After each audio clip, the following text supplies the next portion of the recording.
Kevin Bieksa joins me. What's going on, Kevin? How are you, man? Not too much. I'm doing good. Groundhog Day, right? Yeah, I guess it would feel like Groundhog. Listen, so let me then put this all into perspective, or at least try to for me. I know I'm supposed to be the loudmouth guy, the Stephen A. Smith of Canada, or the Skip Bayless of Canada, but I actually like learning, I actually like listening, and I actually like the fact that I have never, ever figured this bleep out. So the weekend's kind of confusing to me. I felt like Calgary is the better team. They lose both on the weekend. Yeah. I wondered if the Leafs had turned a corner in Game 3, then in Game 4, they pooped the bed. Oilers outscore the Kings 14-2 and then lose 4 Cobb. You've been in the fight before. How does that happen? Like, how do we feel like we have a grasp of what's going on only to have the opposite happen? It's funny when you're playing the same team over and over again in a playoff series and the momentum shifts. And you know, a lot of good, smart coaches will say that momentum has to be reestablished every game. But there's always a little bit of carryover, you think, right? And certainly, like last night, you look at the Leaf game and the way they started, and then you look at the Oiler game, if you watch both, and the way they started. And mind you, the Oilers played a lot better, a lot harder as the game went on. But the first period for both teams was almost like, well, we've already got our split, so, you know, we're going to show up. And, you know, I'm not attacking anyone's character or anything, but the mindset was almost like, we'll show up, and if things go perfectly and we win and, you know, we're feeling the puck and we get a power play early, great. But, like, if we don't, like, we're still going home in good shape with our splits, because there just wasn't that urgency, that desperation, that, like, much like what I think Calgary's going to start the game like tonight. Like, I would be shocked if Calgary didn't come out guns a-blazing, you know, zone time after zone time for the first 5 minutes of the game, because they need this game. They have to be more desperate and more urgent than Dallas tonight. It was funny, John Cooper, Kyle Bukauskas, right before the game said, we'll play with some urgency and we'll be okay. And he was bang on. They were way more. So let me ask you this then. How do the Leafs, given their past, a 2-1 lead against the defending 2-time Stanley Cup champs, come out and lay an egg like that? Well, you know what? Like, this is going to be maybe not popular opinion, but and it's really hard to make lineup changes after you win. But if you just look at, like, the way the series goes and all the statistics for Vasilevsky and Tampa Bay, like how after they lose a game, they never lose the next game. Like, it would have been really hard, but also really, really smart and forward thinking to have, like, Simmons or Clifford in the lineup, because you knew they were going to come out in Game 4 on home ice and just try to run the Leafs over. And they did, right? So they get up like 3-0 early, sorry, 2-0 early, but then 3 and 4 and 5. And so, like, the Leafs skill guys, they're not winning the skill game against Tampa Bay, and they're not winning the physicality game. So you really, at that point, and while everyone's like, oh, I want to have somebody that can play hockey and, you know, have some skill in the fourth line, but that's not what you need all the time. You have 3 lines of skill. In the fourth line, it's an energy line. And when you don't have energy or momentum, you need somebody to go get it physically, like physically go out and get it by throwing hits, by creating, you know, controversies. And the Leafs just didn't have that in Game 4. Now, going into Game 5, what do they do now? Because they play really well at home ice. And now I don't know if they're going to insert some sort of toughness on the fourth line, because you're at the point now where these games are so important that you really have to put the best lineup in that you think is going to win the game for you. Real question, do you see a big difference between the Leafs when they look great and when they don't? Oh, yeah. For sure you do. I think everybody, the casual viewer, can pick up on it. You just know at the beginning of the game when they're sharp, because it's a puck possession team, right? Like, it's a team that makes unbelievable plays when they're on. When they're on, the wingers are getting pucks on the boards. They're skating it back to the middle. They're attacking through the neutral zone with speed. Very good rush team. You know, they're spending minimal time in their zone. You know, usually when that happens, they do depend on Campbell for, like, a big save here or there. And when he provides that, they're dynamite. Their power play is on right from the beginning.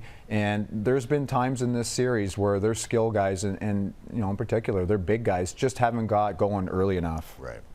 Okay, so it always feels like there's a scapegoat. William Nylander got caught making a business decision at 5-0. Justin Holl. I like the way you phrase that. A little business decision, yeah. A little computation right there. I'm going to lose this battle. Yeah. Do I really want to go in hard against this 6'4", 230-pound dude who wants to take my head off? Nah, it's probably not the great idea here. I just will say, and while I would never defend that play, there's certain guys on your team that have certain skill sets, and unfortunately, you have to kind of live in accept some of this stuff. And like a guy like Johnny Gaudreau, who's super offensive, super creative.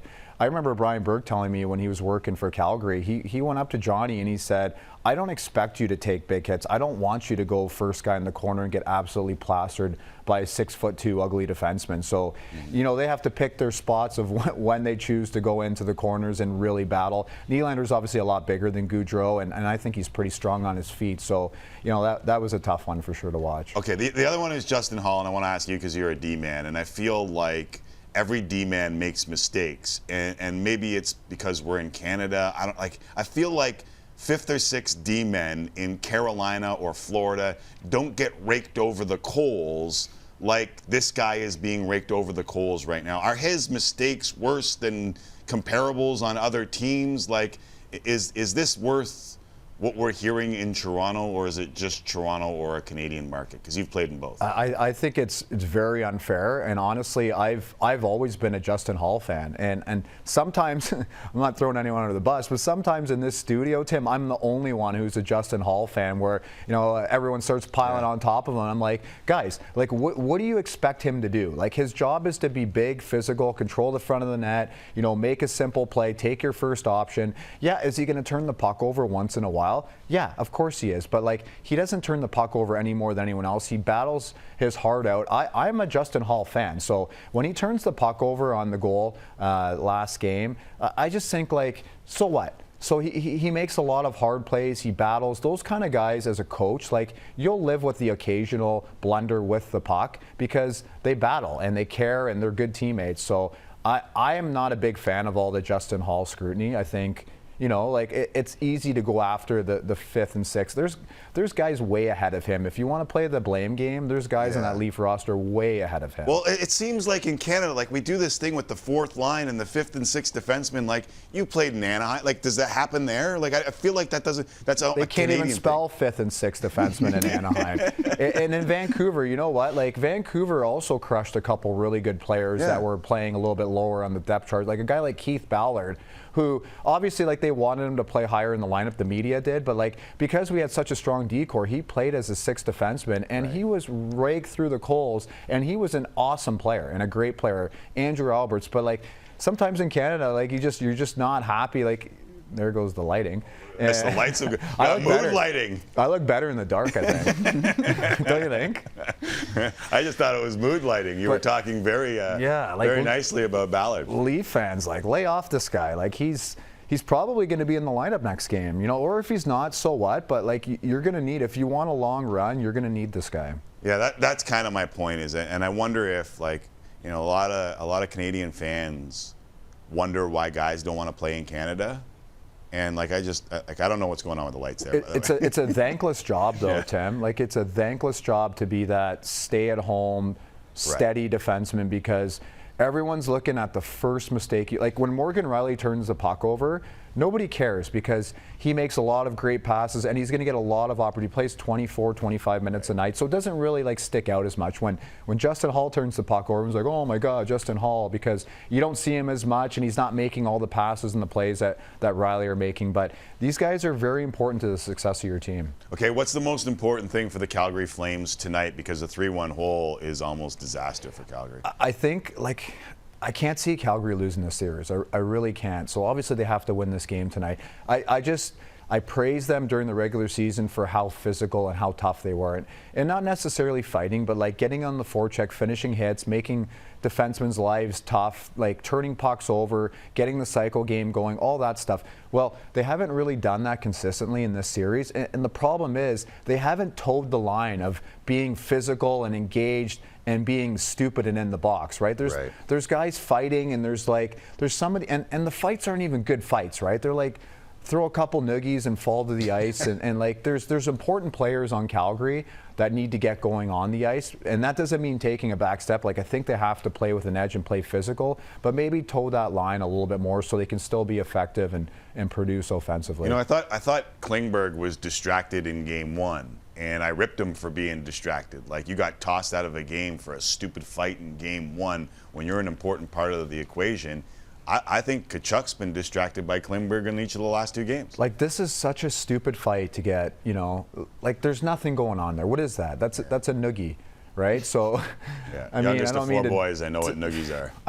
like if you're gonna get kicked out of the game for you know what noogies are, right? Yeah. But you want like something like Klingberg is a guy. You're right. He's distracted, but he's still producing in this series. So you can get engaged in this stuff. And I always felt like I was engaged in all the antics all the time. Right. And forget about what I look like or what my face looked like on the ice. When I went back to the bench, inside I was calm. And sometimes like if a coach, an assistant coach was like, settle down, we need you on the ice, I would say, I got it. Like, forget about what I look like. Deep down inside, I'm calm, and this is all strategic to me. I'm not going to end up on the wrong end of the penalty. Don't worry. Right, and that's the key, right? Is like, and now the Flames are lobbying for 5-on-5 play because they know skill for skill, man to man, they should be able to beat this team. But you can avoid going into the box with other guys. Like, I think that they've been distracted way more than Dallas has been distracted in the last 2 games. Always appreciate you joining me, and I did particularly like the mood lighting. That was nice. Yeah, I had nothing to do with that. But Yeah, sure you didn't. Sure you I look better dark, so you might see it more often. Kevin Bieksa, thanks, buddy. See you, Tim.